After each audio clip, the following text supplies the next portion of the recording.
Usted no llega por casualidad. La Biblia dice que nadie puede llegar a donde Jesús si el Padre no lo atrae.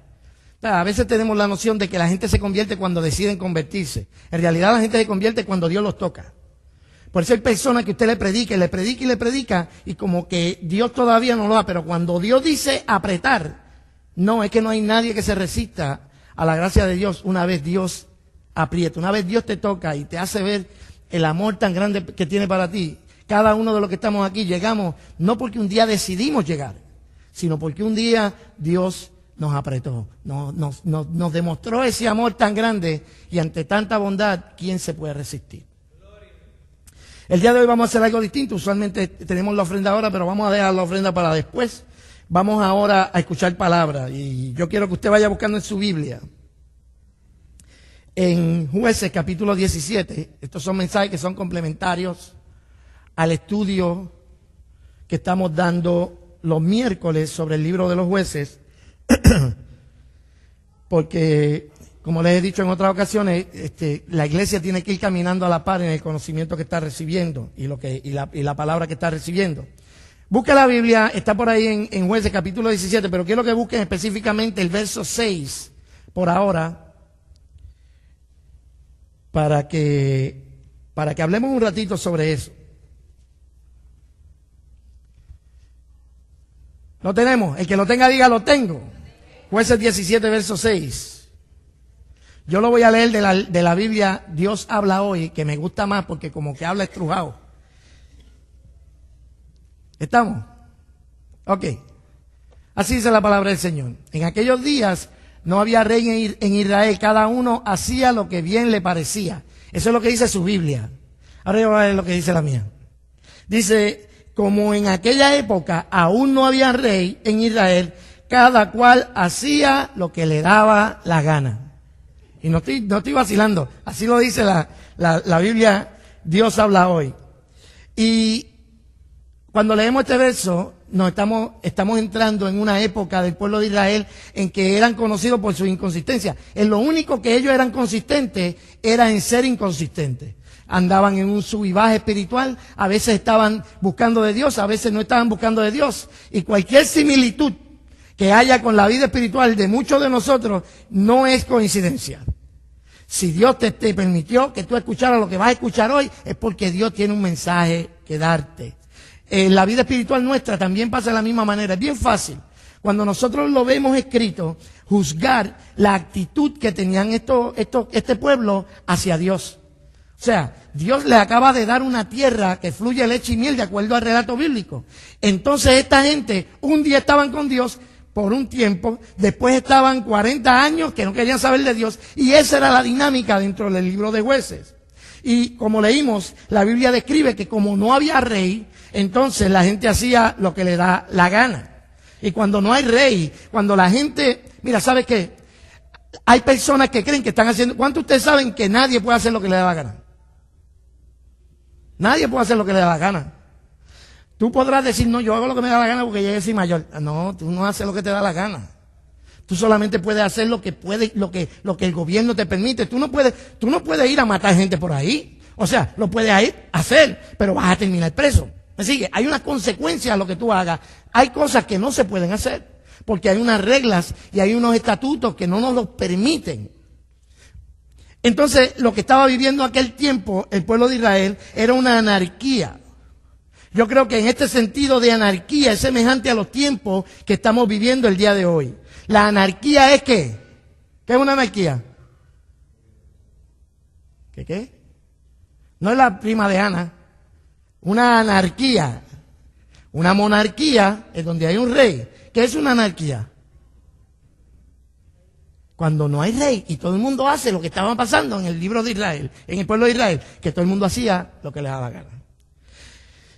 Y eso se refleja en la falta de estructura, porque cuando no hay un rey, lo que hay es una anarquía. Ninguna nación, ninguna comunidad, ninguna familia o ningún individuo puede echar para adelante si vive una vida bajo ese principio de anarquía. O sea, un principio en que tú haces lo que te da la gana. No se puede. No se puede tener una vida espiritual haciendo lo que nos da la gana. Es imposible. Y no es que sea malo estar sin rey, escúcheme. Cuando usted lo analiza bien, tiene sus ventajas estar sin rey, o para aparentes ventajas.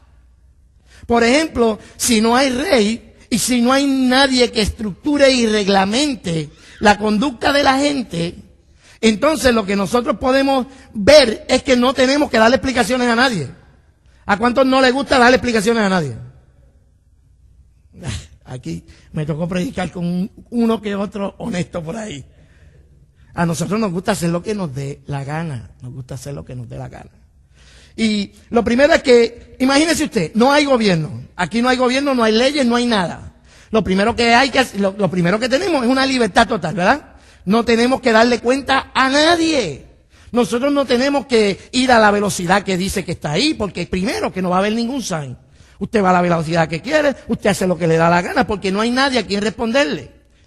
Si no hay rey, si no hay ninguna regla que gobiernen la forma en que la gente se conduce, entonces quiere decir que tu conciencia sería el único metro que tú tienes para medir lo que tú haces.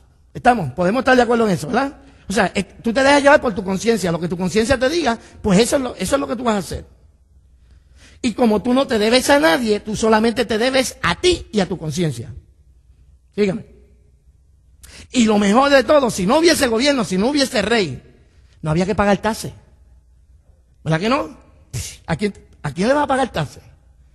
Mira qué cosas buenas se desprenden, o aparentemente buenas, se desprenden de que no haya rey, de que no haya una estructura establecida que es la que me dicta cómo es que se deben hacer las cosas. Primero, te lo repito, no le tienes que dar explicación a nadie, tú haces lo que tú quieras.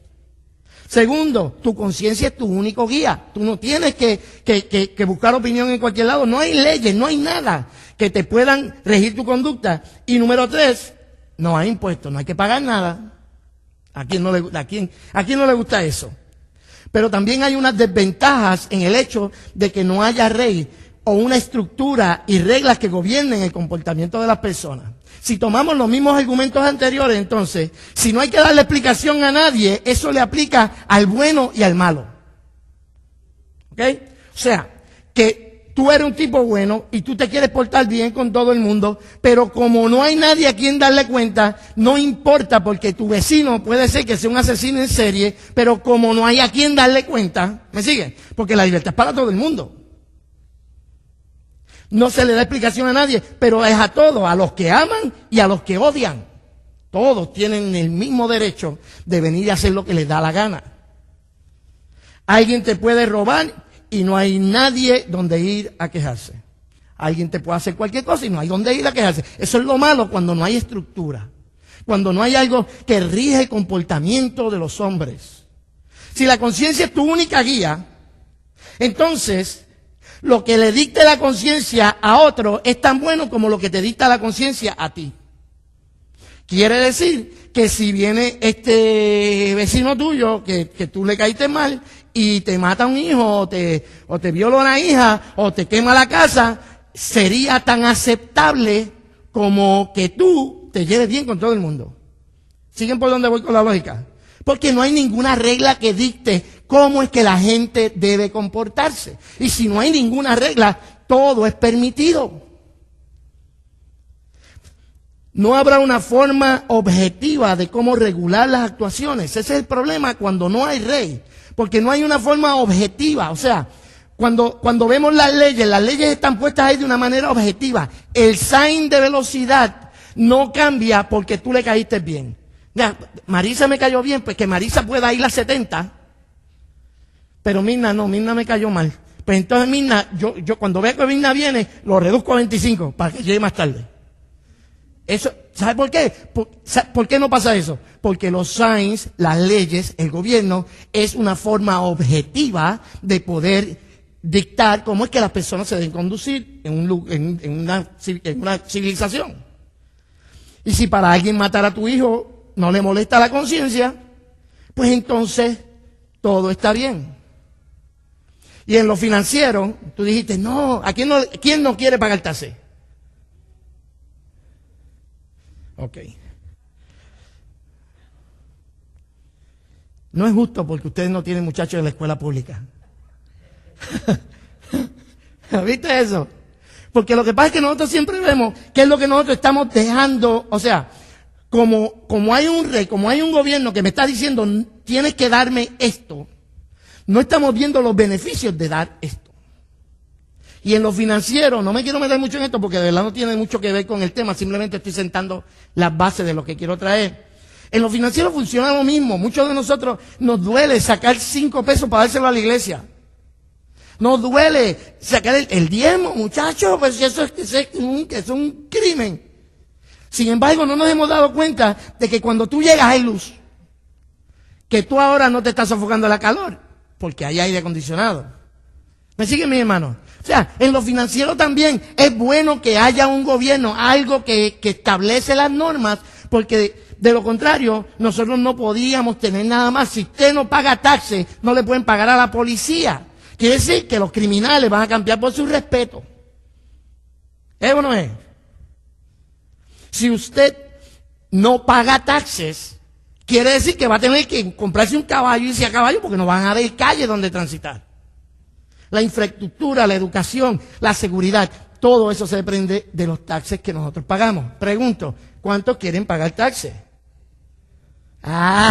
Sí. Porque si no, yo me hago un negocio de yegua, para que vayan de aquí a Orlando en yegua a ver cómo les gusta. El punto que yo les estoy trayendo es resaltar la necesidad de tener rey. Resaltar la necesidad de tener rey, de tener unas estructuras y reglas que gobiernen el comportamiento. Si usted en su casa, los muchachos hacen lo que les da la gana, tarde o temprano los va a tener que ir a ver o a un cementerio o a una cárcel. Es así, ¿no? O sea, donde no hay estructura, el edificio colapsa. Donde las cosas no se hacen como deben hacerse, va a colapsar. De igual manera pasa en la iglesia del día de hoy. Muchos dicen, ministerio Rey Jesús. Pero Jesús no es rey. Jesús no es rey. Porque si Jesús fuera rey, nos rigiéramos por las reglas y los estatutos que Jesús estableció. La verdad es que en sus actuaciones y en su doctrina no reflejan que Jesús es el rey. Viven como el día de los jueces, donde no había rey y cada quien hacía lo que mejor le parecía. Y cuando nosotros traemos ese concepto de rey a la iglesia, a nuestras vidas, Dios ha establecido una relación con nosotros en las bases de su palabra. Sígame con esto. O sea que Dios es quien determina las disposiciones del contrato. Yo sé que esos son términos que hablamos nosotros los abogados. O sea, Dios estipula cuáles son las disposiciones en el contrato. Él hizo un contrato con nosotros. Él hizo un pacto con nosotros. Pero ese pacto, quien único tiene algo que decir sobre el pacto, es Dios. Porque lo hizo de una manera unilateral. Dios fue el que lo hizo. Dios establece cómo es que son las reglas. Dios establece cómo son las normas. Nosotros no tenemos nada que ver con lo que tiene que ver con las reglas de la relación que nosotros tenemos con Dios. En la escuela bíblica se suscitó este debate. ¿Podemos tener una relación perfecta con Dios? Y la contestación es que sí.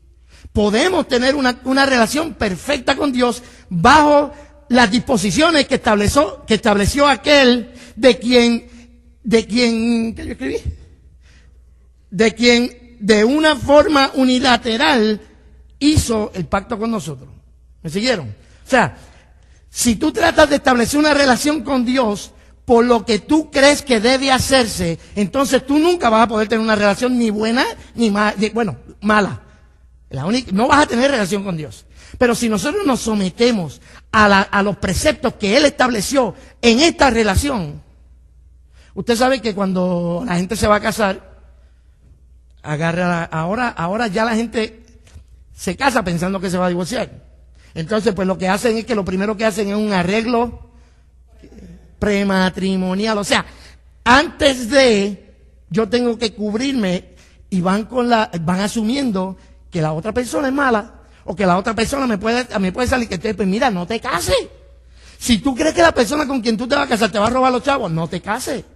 ¿Qué negocio tiene eso? Pero anyway, yo iba por algún lado con ese tema y se me fue. Ok, entonces ellos hacen el contrato prematrimonial. Y lo que hacen es que van donde un abogado, un notario, y ellos estipulan cuáles son las condiciones de ese contrato. Por ejemplo, lo que es mío antes del matrimonio es mío, lo que es tuyo antes del matrimonio es tuyo, y lo que caiga dentro de este matrimonio es de ambos. Entonces, lo que hacen es que eso se llama un contrato bilateral. ¿Por qué? Porque habían dos partes que estaban tomando la decisión en el momento de hacer el contrato. Cuando tiene que ver con Dios, tú como no tienes nada que ofrecerle a Dios, Dios es el que de una forma unilateral, Él es el que decide cómo son los términos de esta relación. Por ejemplo, yo, José Rubén Rosado, por el Espíritu Santo recibo como único y suficiente sacrificio de Jesucristo y vengo a ser un hijo de Dios. Yo recibo a Cristo como Salvador. Él es mi Salvador porque el Espíritu Santo me tocó. Esa es la forma en que Dios dijo que tú podías ser cristiano. Tú no puedes ser cristiano porque alguien te empujó que pasaras al frente. Tú no puedes ser cristiano porque la música estaba tan bonita que te conmovió el corazón. No. Tiene que ser una convicción de que Jesucristo es el Señor. La Biblia dice que todo aquel que cree que Jesucristo es el Señor, que Dios lo levantó entre los muertos, será salvo. Eso quiere decir que esas estipulaciones dentro de ese contrato dicen que tiene que ser nacido de Dios. Y Dios me tocó, y Dios, el Espíritu Santo, entra en mí y comienza un proceso de santificación progresiva en mi vida. Entonces, ya yo soy santo en lo que tiene que ver en una esfera mayor con Dios, pero como usted sabe, usted viene con 1000 malas costumbres del mundo y el Espíritu Santo lo que hace es que progresivamente te va conformando a la imagen de Jesucristo. Este proceso, mientras yo voy en el proceso, yo me enfango, me ensucio, me caigo, hago cosas que no debo hacer, y lo que Dios estipuló fue que cuando yo me caiga, abogado tengo para con el Padre. A Jesucristo. So, mire cómo va el contrato, que usted no tuvo nada que ver. Yo te salvo por pura gracia, yo te lleno con mi espíritu por pura gracia. Si tú te caes, yo tengo una provisión para cuando tú te caigas por pura gracia. Y el único requisito dentro de este contrato es que usted se mantenga en Cristo. La Biblia dice, apartados de mí, nada podéis hacer. Y así fue estipulado por Dios. Bajo esas condiciones, entonces podemos tener una relación perfecta con Dios, bajo sus términos, confiados en su fidelidad y no en la nuestra. Hay una razón por la que Dios nos dejó la Biblia, mis hermanos. Hay una razón. Usted dirá, ¿por qué me está diciendo todo eso? Usted coja con calma, que yo voy para algún lado. Hay una razón por la que Dios nos dejó la Biblia. Muchos creen que la Biblia nos la dejó Dios para ponérsela encima a los papeles y que no se los lleve el viento. O sea, de pisapapeles. Muchos creen que la Biblia es el libro de los buenos consejos. Muchos creen, y la manera en que se lee la Biblia es que la Biblia se lee y se abre aquí, Señor, aquí, este verso. Pero la cuestión es que si no se estudia la Biblia, eso no es leer la Biblia.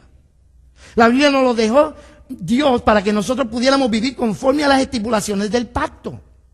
Y esas son las estipulaciones que nosotros llamamos doctrinas. Hay doctrinas que no se pueden violentar. ¿Por qué? Porque romperían el pacto. Ya no estaríamos en el pacto. ¿Me están siguiendo hasta ahora? Ok, vamos por allí. Ya vamos llegando. Porque nadie será juzgado. Esto deben apuntarlo, ponerlo en algún lado. Nadie, y le va a volar un fusible a alguien. Nadie será juzgado en el cielo por lo que hizo. Usted va a ser juzgado por lo que usted creyó.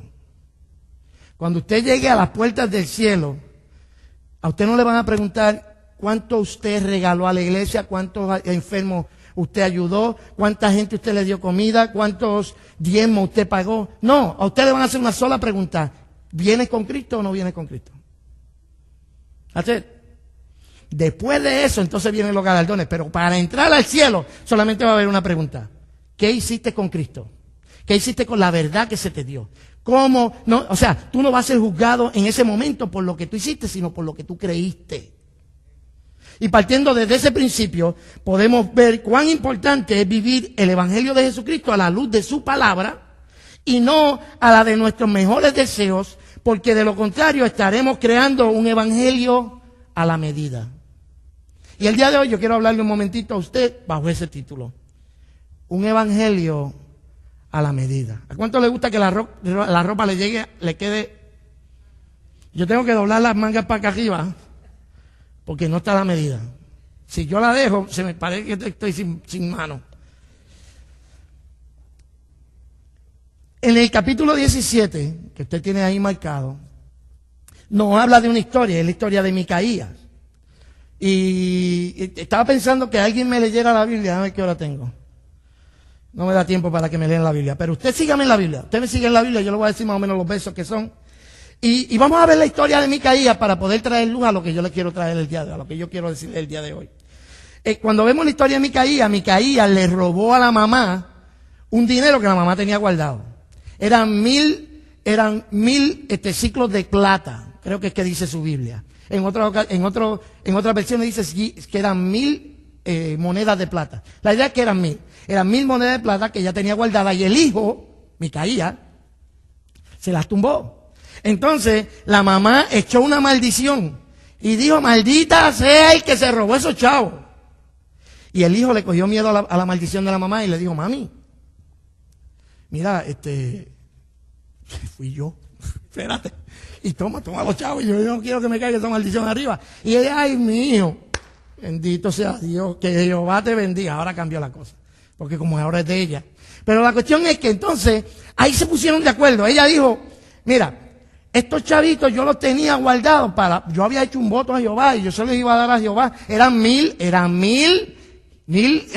monedas de esas de plata. Quédese con eso en la mente. Eran 1000 monedas de plata, 1000 ciclos de plata.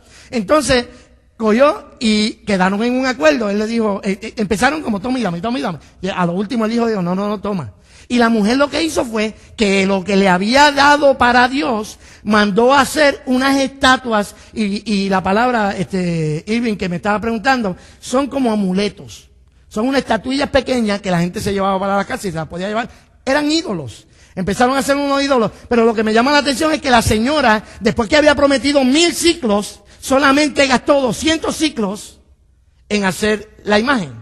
Eso quiere decir que en lo que yo les quiero traer el día de hoy, todo comienza con dinero. Todo comienza con dinero. Y aquí está el problema grande del dinero. En 1 Timoteo, capítulo 6, verso 10 dice: porque el amor al dinero es la raíz de todos los males. Por codiciarlo, algunos se han desviado de la fe y se han causado muchísimos sinsabores. La madre había hecho voto delante de Dios, pero cuando fue a pagar el voto, en lugar de dar los 1000, lo que hizo fue que usó 200. O sea que ya vemos que esto empezó con una codicia. Esta historia empieza con una codicia por el dinero. Pero cuando el hijo se lo devolvió, ella solamente utilizó 200 ciclos de plata para hacer unos ídolos. O sea que la historia de Micaías empieza en un contexto de codicia e idolatría. Y la pregunta que yo te quiero hacer rapidito: ¿cuál es tu actitud ante el dinero? ¿Cuál es tu actitud ante el dinero? ¿Tienes una actitud de que el dinero no, esto es mío y no hay que me lo quite? Atrévete. Porque la Biblia dice: donde esté tu tesoro, ahí estará tu corazón. Depende cómo tú tengas, cuál es la actitud que tú tengas con el dinero, así estará tu corazón.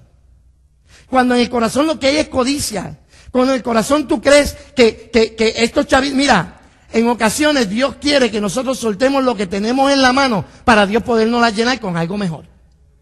Y muchos de nosotros hemos trabajado tanto por lo que tenemos. Nos hemos esforzado tanto por lo que tenemos, que cuando lo tenemos no lo queremos soltar. Y Dios no va a soltar lo que tiene en su mano para ti, hasta que tú no sueltes lo que tú tienes en tu mano para otro. Pero esto no era solamente de codicia, de avaricia, sino que esta historia de un evangelio a la medida comienza también con la idolatría. Y la pregunta que te quiero hacer es: ¿cuántos ídolos tienes? Porque criticamos mucho a nuestros amigos católicos, porque tienen estatuas, porque adoran imágenes, pero la pregunta es: ¿cuántos ídolos tenemos nosotros en nuestra vida que no son estatuas, que no están hechos de yeso? Muchos de nosotros tenemos nuestro trabajo como un ídolo, tenemos nuestros hijos como ídolos, tenemos nuestros padres como ídolos, tenemos nuestra familia como ídolos, tenemos nuestra iglesia como ídolos. Nuestro dinero es un ídolo. ¿Cuál es la actitud que tienes hacia el dinero? ¿Cuál es la actitud que tienes hacia las cosas? ¿Cómo que me fui? ¿No? ¿Cuál es la actitud que tienes a las cosas determina si eso es un ídolo o no para ti. El evangelio a la medida comienza con la búsqueda de lo que yo quiero hacer, de lo que yo quiero. Mire, si usted solamente se desvive por hacer lo que usted quiere, usted es un idólatra. Está poniendo su persona como ídolo. Si lo más importante en su vida es usted, por encima de la voluntad de Dios, usted se convirtió en su ídolo. O sea, ese deseo de hacer siempre lo que yo quiero, que se haga siempre mi voluntad, que yo soy el ombligo del mundo y todo el mundo me tiene que rendir pleitesía. Tienes un ídolo. Y lo que hizo Micaías en el verso 5, síganme con la Biblia, fue que él construyó una casa de dioses. O sea, mire lo que pasa, que lo que usted empieza a hacer en su corazón se va a reflejar en su casa. En ocasiones nosotros buscamos cómo, porque es que los muchachos, mire, todos los muchachos, todos, no vamos a justificar su conducta porque todo el mundo hace lo que quiere hacer. Pero cuando usted mire a ese muchacho, ahí hay un reflejo de nosotros.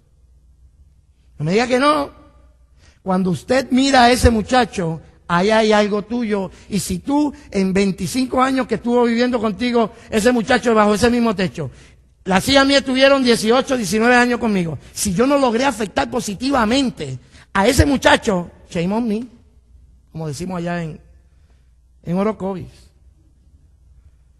O sea, que el muchacho estuvo en tu casa 25 años hasta que se casó.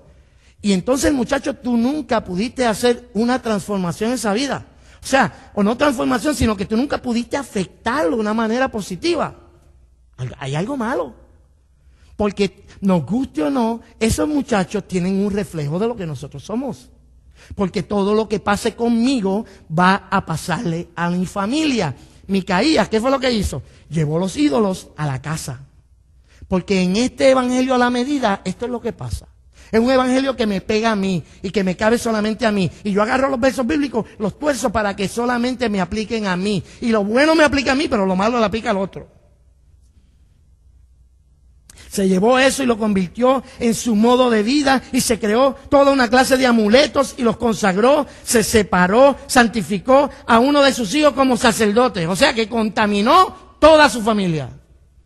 Contaminó la familia por lo que había en su corazón. Y no quiero hacer más preguntas porque no vayamos a tirarnos al medio. En el verso 7 al 9 apareció un muchacho de la tribu de Efraín y él era levita, era de la tribu sacerdotal. O sea, que él podía ser sacerdote. Entonces este hombre lo que hizo fue que hizo un negocio con él. Micaías le ofreció el sacerdocio a este hombre. Y algo digno de resaltar, si usted lo busca en la Biblia, ponme el verso 10, Carly, por favor. Porque yo creo que esto es importante. Alguien, dame con un micrófono esto. Alguien léamelo ahí. Toma, Mirna. Tengo el verde. Léeme ese verso porque yo estoy oficial. Cuando vayáis, llegaréis a un pueblo confiado y a una tierra muy espaciosa, pues Dios la ha entregado en vuestras manos. ¿Ese es el 10? Espérate, ese no es. ¿Ah? ¿Ese es el 10? Ese no es el 10. Micaías le propuso. Es que Micaías le propuso. Okay. Micaías le propuso, quédate en mi casa y para mí serás padre y sacerdote. Y yo te daré 10 siclos de plata por año, vestidos y comida. Y el levita se quedó. Ok, mire esto. ¿Sabe por qué quise que se leyera Porque esto es lo que está pasando exactamente en este tiempo. ¿Cómo fue que él le dijo que quería llamarlo? Padre. ¿Usted sabía que los únicos que llaman padres no son los católicos, son los evangélicos? Porque hay una fiebre de llamar a los apóstoles padres. Sí, son los mismos que usted ve en televisión y que muchos de ustedes le mandan ofrendas a gente que están torciendo la palabra La están torciendo y están engañando a miles. La Biblia dice, Mateo capítulo 23, verso 9, y no llaméis Padre vuestro a nadie en la tierra, porque uno es vuestro Padre y Él está en los cielos. Cuando usted empieza a vivir de esta manera, mira, yo he visto que se tiran fotos. Estoy aquí con Daddy. Con Daddy, tú eres loco. Yo tengo un solo Padre y está en el cielo. Me sigue mi hermano. El contexto en el que se dice esto en Mateo, que no llames padre a nadie, es en un contexto religioso. No vengamos ahora a decir, pero yo le llamo padre a mi padre. Caramba, estamos entendiendo lo que estamos hablando, ¿verdad? Que es un contexto distinto. Cuando construimos un evangelio a la medida, la figura de Dios es reemplazada con la imagen de los hombres. Y ya no seguimos a Dios. Ya Dios no es el Padre. Ahora el Padre es el apóstol. Es Daddy. La Biblia dice que la ira de Dios cae sobre los hombres porque habiéndolo conocido como Dios, no lo quisieron honrar como Dios, sino que cambiaron su imagen incorruptible por la imagen de hombres corruptibles. ¿Sabe por qué pasa esto?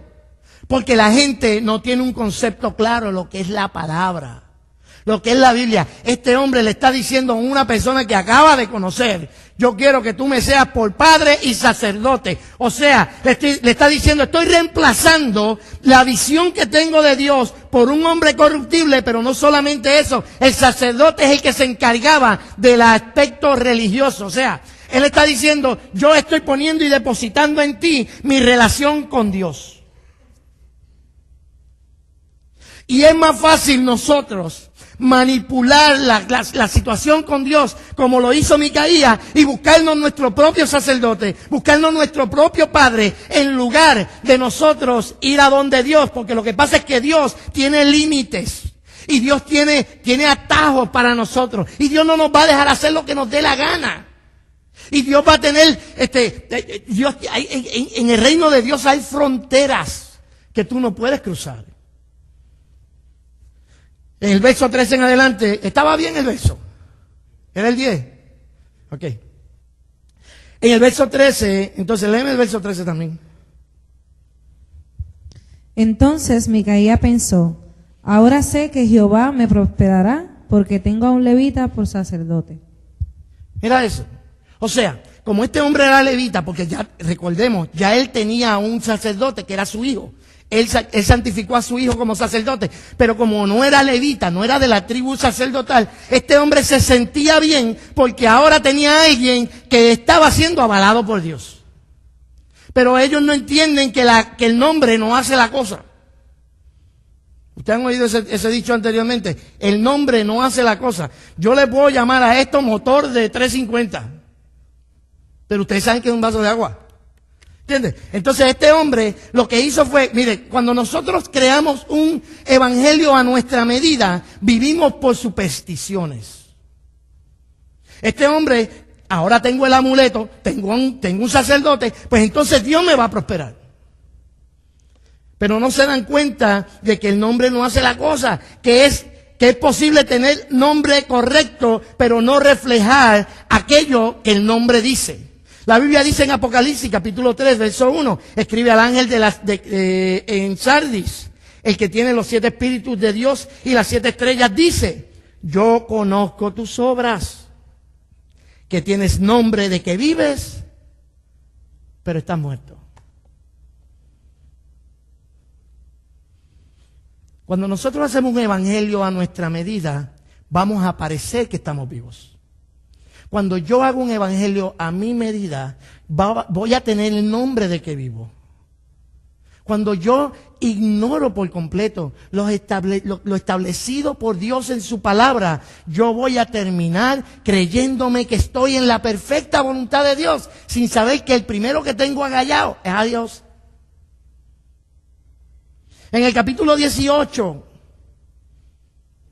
pasó algo también interesante. Y de nuevo, todas estas cosas son las que vemos en este tiempo. El verso 5. Deme el verso 5. El 18. El que está después del 4. Y ellos le dijeron, pregunta pues ahora a Dios, para que sepamos si ha de prosperar este viaje que hacemos. Mira lo que hicieron. Mira lo que hace la gente cuando ellos quieren construir su evangelio a la medida. El hombre hizo unos ídolos que no tenían nada que ver con Dios. Se divorció por completo de la palabra de Dios. Se consiguió un alcahuete que le sirviera de sacerdote.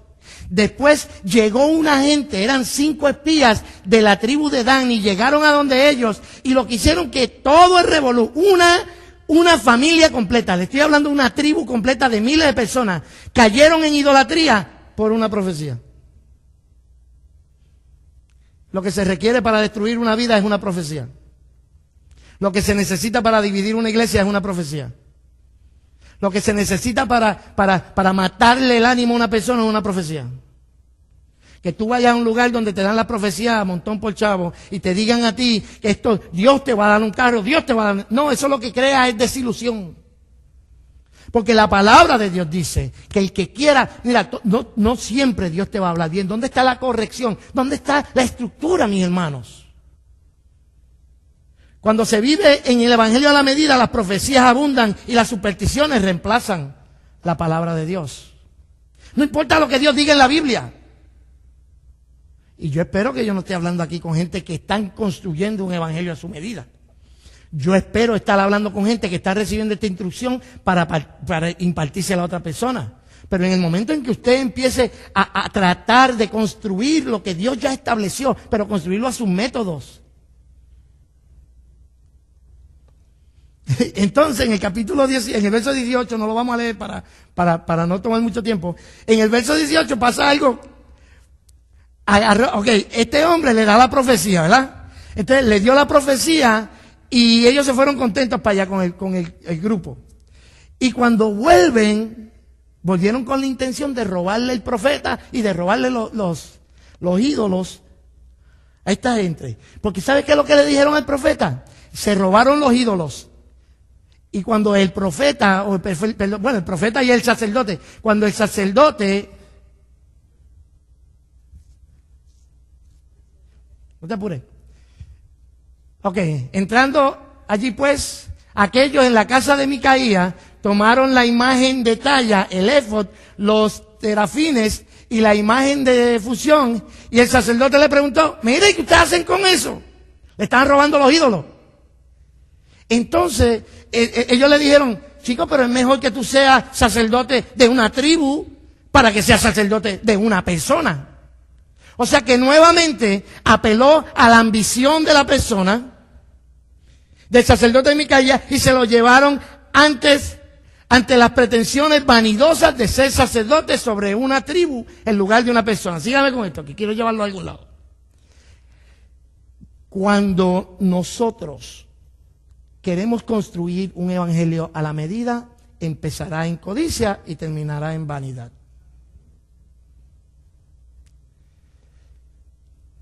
Muchos de estos predicadores grandes que usted ve ahí empezaron por codicia y ahora hay que tirarle una cortina roja para que pasen. Tienen que tener un alcahuete que les limpie el sudor mientras están predicando. ¿Sabe por qué? Porque todo el que quiere construirse un evangelio a la medida empezará por codicia y terminará por vanidad. Porque en el evangelio a la medida, la vanidad es el motor que mueve a la gente. Es el templo más grande, es la banda más grande. No se trata de cuántas personas se salvaron, sino de cuántos estadios estamos llenando. De cuánta gente viene a las actividades. ¿Me siguen, mis hermanos? Y es un problema porque si ese espíritu se mete dentro de la iglesia, terminamos así. Y todo empieza con lo que hay dentro de este corazón.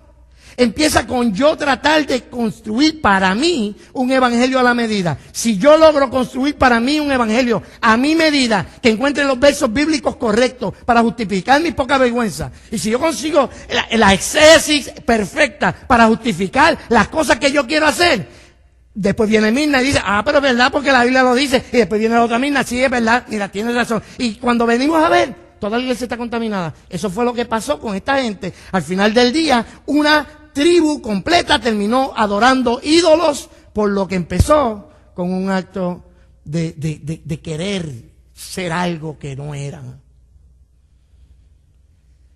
Un evangelio a la medida es donde Dios no manda, donde la gente se maneja conforme a sus criterios y no a los de Dios, donde la doctrina no es importante y es reemplazada por las supersticiones.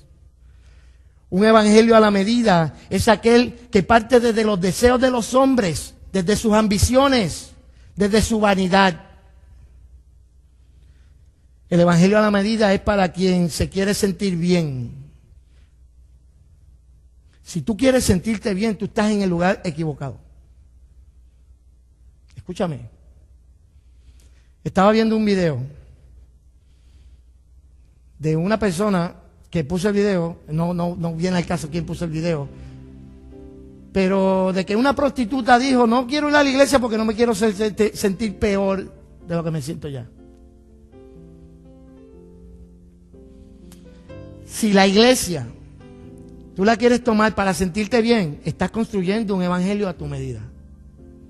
Jesús dijo, cualquiera que quiera venir en pos de mí, tome su cruz y sígame. ¿Cuán bueno se siente tomar una cruz? Porque a Dios no le interesa que tú te sientas bien. Él te va a ayudar, Él te va a bendecir, Él va a sanar tu corazón, pero sentirse bien es demasiado de superficial. Por eso es que el gozo, la paz, lo que Dios crea en nosotros, no es el producto de lo que pasa cuando nos sentimos bien, sino que es el producto de lo que está pasando dentro del corazón. Una vez tú te sabes en paz con Dios, tú vas a tener gozo aunque estés llorando por fuera. La Biblia dice que Pablo y Silas los metieron en la cárcel a lo último. Le dieron, y la Biblia dice que le dieron mucho, le dieron duro.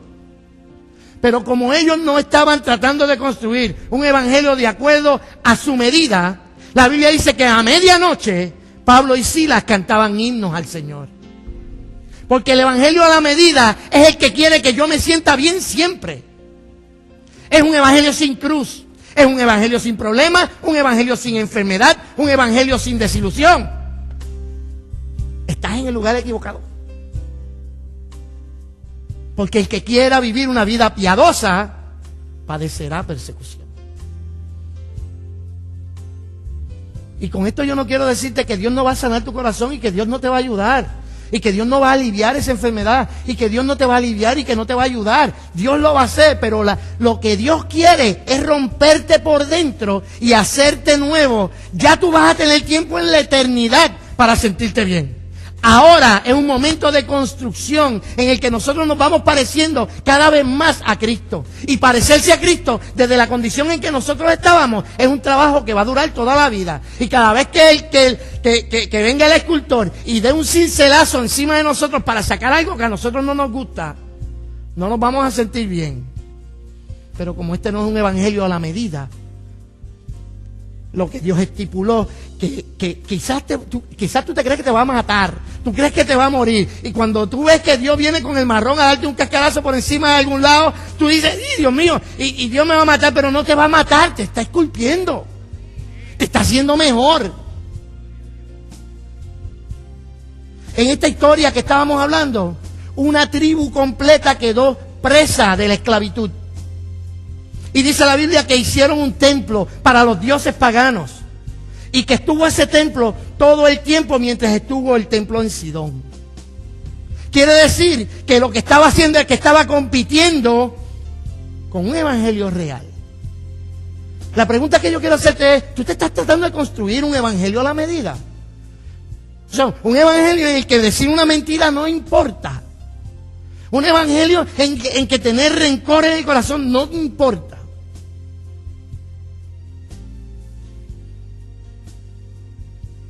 ¿Cómo es que es esto relevante para nuestras vidas? ¿Cómo es relevante para mí la historia que yo les acabo de hacer? ¿Cómo es relevante para ti? Pues es muy relevante porque todos nosotros estamos siendo tentados a eso. ¿Cuántas veces nosotros hemos ido a lugares que nos ponen entre la espada y la pared para poder entonces decir si somos cristianos o no lo somos? El que quiere tener un evangelio a la medida dice, yo peco hoy, mañana me arrepiento porque yo vivo por gracia. Pero el que reconoce el verdadero evangelio de Jesucristo dice, es que yo no puedo fallarle a mi Dios. Cuando la mujer de Potifar llegó donde José y lo desnudó para que se acostara con ella, él no dijo, ah caramba, nadie, esa fue la historia. La mujer de Potifar dijo, nadie nos va a ver, nene, vamos. Y él dijo, pero es que yo no puedo pecar contra mi Dios y contra mi Señor. ¿Sabe por qué es relevante para nosotros este mensaje? Porque el evangelio a la medida es atractivo, es apetecible. ¿A quién no le gusta que nunca te enfermes? ¿Sabe lo que pasa? Es que cuando tú empiezas a creer esa filosofía, vas a vivir engañado toda la vida. Porque lo vemos todos los días, en todos los lados. Y creemos que porque tienen mucha gente, estos mentirosos, que es que están bien. Porque tienen nombre de Dios, que es que están bien. Es un evangelio, te están vendiendo un evangelio a la medida. Porque nos invita a descalificar mi relación con Dios, mi Padre, y a adoptar a otro como Padre espiritual. Padre espiritual, ¿verdad? Padre espiritual.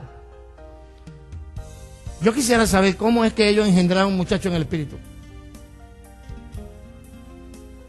¿Me siguen, mis hermanos? Porque nos invita a descalificar esa relación con Dios. Es relevante porque para poder llegar al cielo ya Dios estipuló la forma. Porque para tener una vida abundante ya Dios estableció los medios. Porque para saber la voluntad de Dios no se necesita ir a ningún lugar a buscar cualquier palabra profética. La Biblia dice, tenemos la más confiable palabra profética en la Biblia, que es nuestra única regla infalible de fe y de conducta. ¿Sabe por qué es importante este mensaje para usted? Porque la verdad bíblica importa. Y porque no podemos ser ignorantes a las verdades bíblicas. Y la falta de la verdad bíblica crea caminos que al hombre le parecen rectos, pero su fin es camino de muerte. Porque el evangelio de Jesucristo es uno que salva. Porque el Cristo verdadero, el de la Biblia, el del evangelio de Jesucristo, el que la Biblia enseña, es el único Dios verdadero y tiene una exigencia que no son para el bien de Dios, son para el bien nuestro. ¿Por qué es que es tan relevante este mensaje para nosotros? Porque es que estrecho es el camino. La puerta que lleva a la perdición es ancha y por ahí muchos van a pasar. La pregunta mía a ti el día de hoy es, ¿qué evangelio hemos estado viviendo? Un evangelio flexible. Un evangelio que se amolda a mi forma. Un evangelio que yo le puedo cortar. Mire, si yo llevo esto un sastre, se la voy a enseñar para que usted vea. Si yo llevo esto un sastre, esto me queda a la medida, pero me daña la camisa. Entonces yo prefiero doblarla para arriba, mira. ¿Tú te imaginas eso? Yo predicando así. Usted va a pensar que yo tengo algún tipo de impedimento.